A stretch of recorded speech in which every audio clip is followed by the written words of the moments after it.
Good morning from Bobblehead Homestead. I am Jeff. Today is Saturday. It's very cloudy. Not much of a breeze, thankfully. And it is a little bit chilly. It's only 50, 51 degrees this morning. Yesterday we got drizzle and rain all day long, so no filming for me. But I did get some work done in preparation for today. And today I want to plant some corn. And specifically, I want to plant some corn out here in the wood chips where I just moved the 2 chicken coops. This will be one of 3 plants that I am doing what's called a 3 Sisters garden. And I'm going to do at least 3 Sisters gardens. So what I'm doing today is I'm planting the corn. Once the corn gets up to, about 6 inches tall, then I will plant some beans. And the beans will climb the corn stalks and they'll support each other. And then when I plant the beans, I'll probably also plant some squash or zucchini, some type of ground vining type plant. A lot of you are already familiar with the 3 Sisters garden that we learned from the Native Americans. And so I'm going to give that a try out here in the wood chips. But before I put any seeds in the ground today, I've got some things to dig up, and that's what I was doing yesterday. Even though it was drizzling, I couldn't bring out the camera. Hey, that's Donnie. I couldn't bring out the camera yesterday because of the rain, but I was out here digging up greenbrier, and I have a few more of those to dig up today. So let's take a quick look at the greenbrier before I get to preparing a 3 Sisters garden bed and planting some corn. This is greenbrier, and it's thorny. The leaves are edible. Papa Pepper, he taught me that. He taught me that the greenbrier leaves are edible. But it's thorny, and it's sticking up everywhere around here. So what I was doing yesterday was digging some of this up. There was a whole bunch in this area. There was a whole bunch in that area. There's one over there. There's some in there. There's some in there. The chickens don't eat it either. More there. I had one growing up next to this plum tree that Papa Pepper planted for me, and a whole bunch in there. You can see where the wood chips are disturbed, and there's a pile of all the greenbrier and a couple other things that I dug up yesterday when it was drizzling, and another one there, another one over there, and I've got a few more to do today, so I'm going to get on that right now.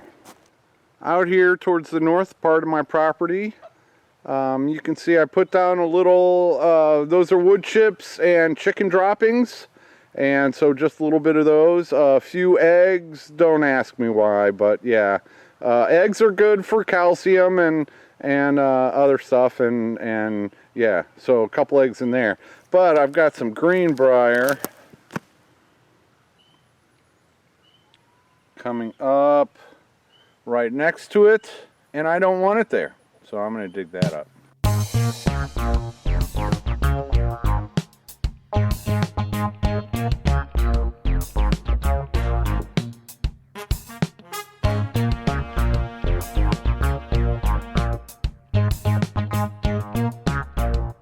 We got a little worm action going on, but I want to show you this greenbrier. Okay, you can see there's a root going on there, and the greenbrier sticking up. Well, the one thing I discovered is these things can be like 20 feet long with greenbriers popping up everywhere along that root. So I try to dig down at least 4 or 5 inches to get under it, and then at least disturb the main root. That's the best I can do right now.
all there is to that. Now I'm going to do that at least 2 more times.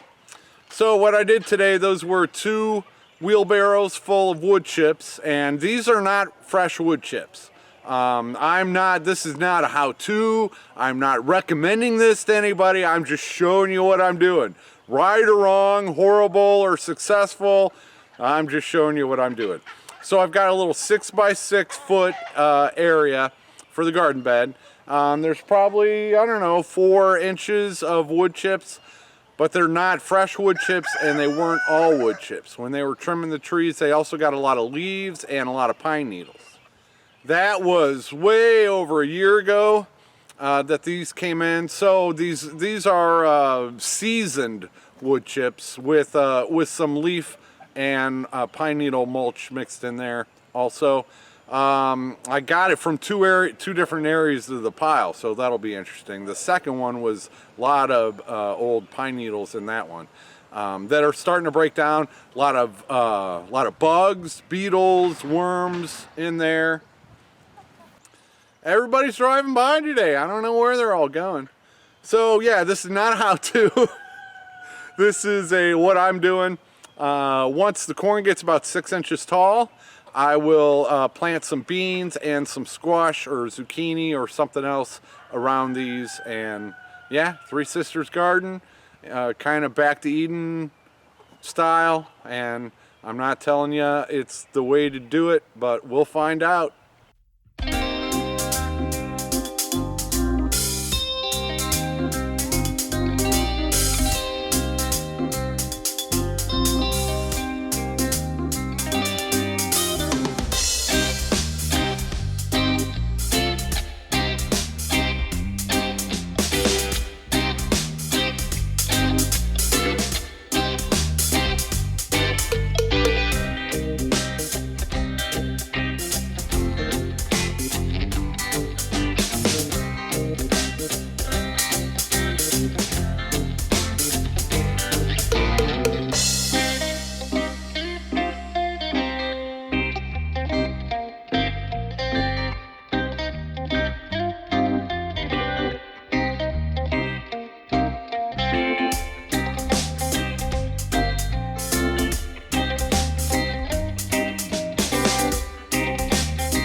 Yippee! The first Three Sisters garden bed that I started planting with corn, and that's chicken dropping mulch. And the second one, and I'm gonna stop there. I think I'm gonna put a third one right in front of that, or to the right of the wheelbarrow there. So I'll have 3 of them out here. And as you can see, plenty of space over there for other stuff, and plenty of space in between these rows for stuff also. So yeah, that's going to be good enough for now. I know none of you have probably seen anybody plant corn like that, and I'm okay with that. I know I'm not doing it right. I'm not doing everything that everybody else does. I know it's done. I'm not going to redo it, so I'll just put that out there. It's done, and I'm not redoing it. Yeah, this isn't a how-to. This is me doing as little work as possible to try to get some garden beds done. And I'm tired. It's time for lunch. Potatoes are moving right along. That was the one that's really going good. Got another one popping up there. Some more popping up there. Some more there. Little one in there. Over there. Yeah. Oh. Yep. Looking good for potatoes. Peas are still doing good. And do we have any nope. The newer seeds I planted haven't started popping up yet. I'll expect those any day now. But looking forward to some peas. Spiderwort. That's what these are out here in front of my daylilies. Spiderwort. Oh, they're a little curled up, but nice purple flowers. And you can see the daylilies I planted over here are doing okay. But I got another spiderwort growing in there. So, good deal. Thank you for teaching me what those were. And these purple flowers, these are verbena. Thank you once again for, well, reminding me. You told me that last year. You told me that this year. You'll probably have to tell me that again next year too, but I will learn eventually.